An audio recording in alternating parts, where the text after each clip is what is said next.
አገኘሽኝ በጣም ትገርሚያለሽ እና አዎ ትክክል ነው። የኢትዮጵያ ኤምባሲ ዋና ስራ አስኪያጅ ነኝ እዚህ አረብ ሀገር ውስጥ የኦነግ ሳይሆን የኢትዮጵያ ኤምባሲ የብልጽግና ኤምባሲ በብልጽግና ስር የሚተዳደረው የኢትዮጵያ ኤምባሲ ዋና ስራ አስኪያጅ ነኝ። እንግዲህ ካመጣሹ ልንገርሽ ብዬ ነው። ባለ ጊዜ ነኝ። የግድ በጊዜ መጠቀም አለብኝ። ሁላችንም በጊዜው ሁሉም በጊዜው ብሔሩን ያልጠቀመ መንግስት የለም በኢትዮጵያ ውስጥ።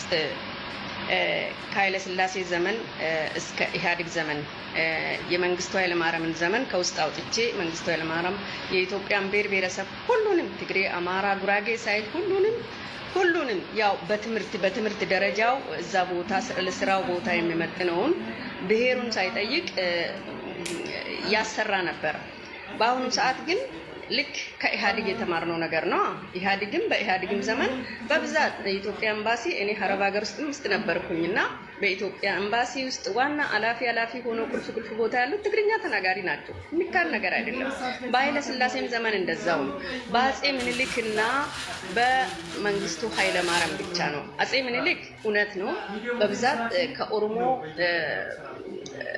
ከኦሮሞ አባቶች ከኦሮሞ አባብያዎች ከትልልቅ የኦሮሞ ባለስልጣኖች ጋር ነው ይሰሩ የነበረ። ይገሉናል፣ ግን ቢገሉ ሌላውን ከመንገድ ቢያስወግዱም ለሳቸው ያመነው እሳቸውን ሐሳብ ከተቀበለ ከኦሮሞ ልጆች ጋር ነበር የሚሰሩት። ሌላ ብሔር ብሔረሰብ እዚህ ብሎ የመደቡ አይመስለኝም፣ እርግጠኛ ነኝ። በተረፈ ግን ሁሉም ብሔሩን ያልጠቀመ የለም። እኔም ደግሞ ባለ ጊዜ እስከሆንኩኝ ድረስ የኢትዮጵያ ኤምባሲ ዋና ስራ አስኪያጅ ነኝ። እግዚአብሔር ይስጦ መንግስታችን እዚህ ጋር ይሄንን ስራ ሰጥቶኛል። በቃ ተመለሰልሽ አይደለ? እስኪ አሁን ይሄ ምን ይሉታል?